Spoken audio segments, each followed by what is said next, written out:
So before we begin, this is going to be the tools that you'll need for installing a coupling on a TheraCycle 200. We'll need a Phillips head screwdriver, 3/8 open-ended wrench, a 1/2 inch open-ended wrench, a 5/32 Allen wrench, and a 1/8 inch Allen wrench. Okay, first step is we're going to be using a Phillips head screwdriver. And we're going to need to just move the top panel back just so we get more access into this area. So in order to do that, there's going to be 4 Phillips head screws, 2 on this left hand side, and there's going to be 2 matching ones on the right hand side. So 4 screws total. Okay, now that we have all 4 screws removed on both sides, I have just an extra long wrench here. All I'm going to use this for is for pulling the shroud back. I'm just going to use this to insert here. That way it just holds this upright and I still have access to where I need to. Now that we made it this far, the next thing we want to do is make sure your unit is completely unplugged from the wall. So this is all the way unplugged. There's also a toggle switch on the back side of here where we're also going to want to put that into the off position. Now that we have the unit off, there's no power. Next thing we're going to do is unplug the 2 data cables. And we're going to get these 2 main ones, and we're going to move these ones out of the way once they're unplugged. The next and last data cable here is going to be the sensor. What we're going to do is unplug this, and then what I like to do is grab a finger around the sensor here, and we're going to rotate this housing. Once rotated 90 degrees, you should have an opening facing you, and this is the first set screw we need to address. Next step here is going to be loosening that set screw, and we're going to be using a 5/32 Allen wrench. I'm just going to put this in here, break it loose. It doesn't have to come all the way out. We just leave it just like that for now. Okay, now that we have this set screw loosened up, we now need to remove these motor mount bolts. There's going to be 2 on each side. These front 2, they're each going to be 1/4 threaded. They're fully threaded. These other 2 on the back side, they're going to be like a lag thread, but either way, they all need to come out.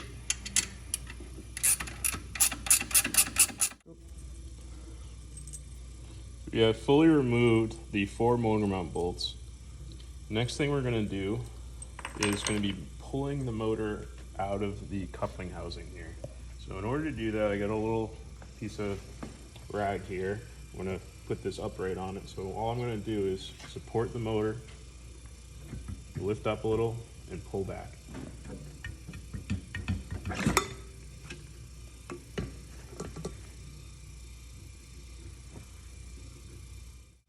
Now that the motor has been removed, we can now slide off the coupling support here. And now we should see our old style coupling that we're going to replace with the new one. In order to get this other set screw, we're going to use that same 5/32 Allen wrench. Put this in, crack it loose, and then we're going to back off the coupling and remove the coupling. Okay, once the coupling housing has been removed and we loosened up both set screws over here, we're able to pull off the coupling from the drive shaft with the gearbox. Just like so. Now that we have the coupling removed from the drive shaft, we're going to want to take a look at the coupling housing before we install the new coupling. What we need to do is use a 1/2 inch wrench, and we're going to go around the sensor nut here, crack that loose, and after that we should be able to unthread the sensor. We're going to set the sensor aside for the time being because we need to have access to this through hole to make sure our magnet on the new coupling lines up so we get an RPM signal at the spinning rate of the drive shaft here. So we remove the sensor from the coupling housing. We now have our coupling assembly. We're going to slide the coupling assembly on with the set screw out in order to line this up for depth so we know that this magnet lines up with this hole on the coupling.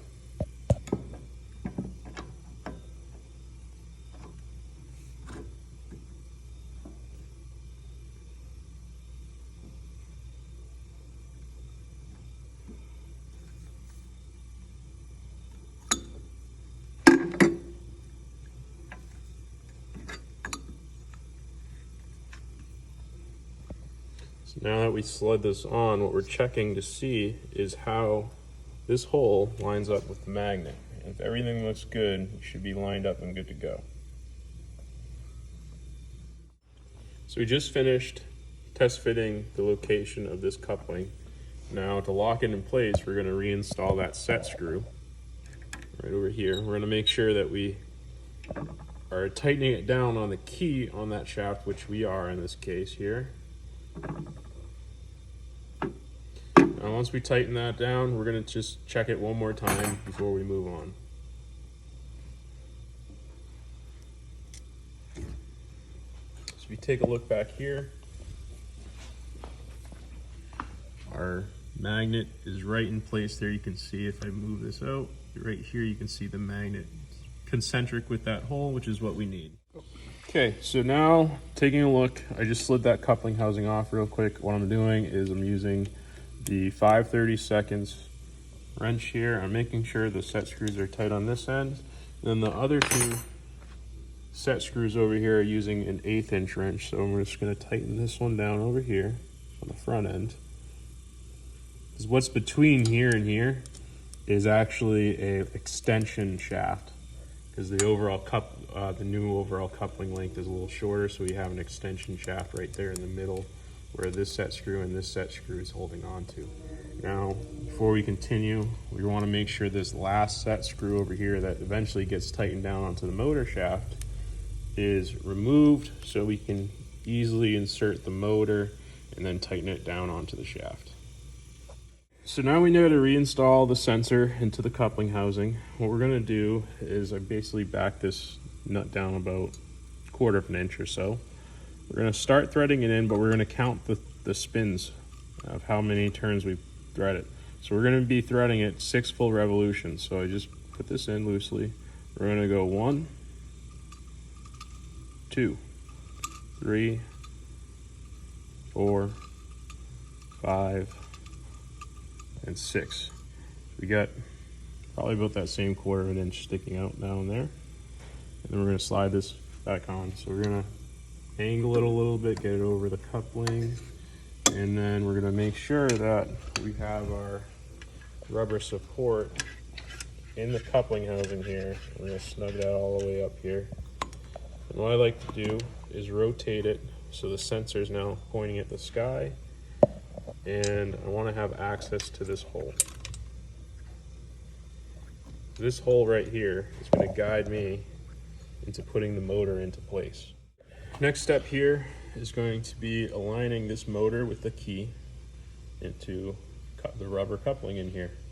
Now I have it so the set screw is really facing right where I am, so I got to be looking right at that key while I insert this. So lift it up, support the back end of this motor with my left hand as I align the key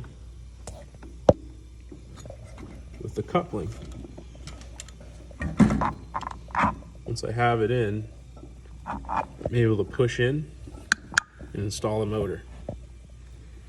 All right, so I just put the motor in. As you can see right through here, we get that key lined up with the keyway there and ready to be tightened down. One thing I like to do while tightening it is I get my set screw and Allen wrench ready.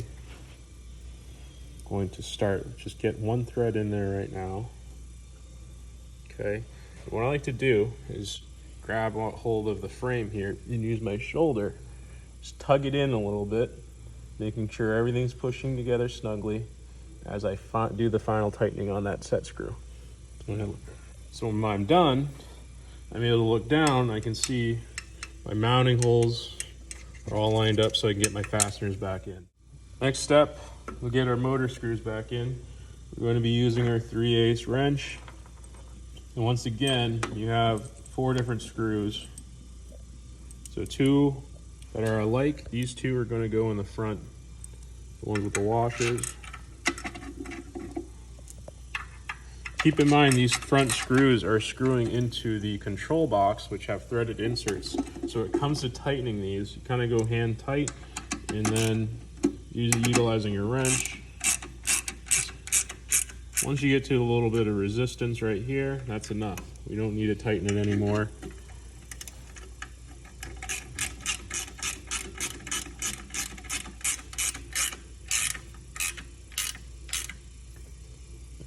resistance, that's good. Now on the back side, we got some lag style screws here. Same 3/8 open-ended wrench. Get that threaded started. And these might start off a little crooked, but as you tighten them down, they recenter themselves and they screw in nice and flush. Now that we have the motor mount bolts back in place, next step is to get our wiring back in place. So the first thing I like to do is rotate that coupling housing back down. If you guys can't get a grip like this, I recommend using the sensor itself as a leverage point. Just push and rotate from there. Now this 4-pin connector on the sensor is going to be going into the smallest port located on the far right-hand side, and the clip part is going to be facing the gearbox. So it goes in just like this. Make sure you hear it click. After you get the sensor plugged in, we're going to go over to the 2 main data cables that are feeding up to the display post. You should see one with either a red piece of tape or a thin red line down here. That's going to indicate the grounded side, which always goes to the control box. So what we're going to do is make sure this stays between the frames, and we're going to go right into the middle port here with this one. And for the larger 8-pin connector, we're going to go through the frame here and into the far left-hand port. Last step right now is going to be using the last 4 Phillips head screws, and we're going to put the top panel back on. So we're just going to remove this and then lift up a little bit over that crank arm, and we're going to use our Phillips head screwdriver, maneuver this a little bit, get it lined up, start threading in those screws.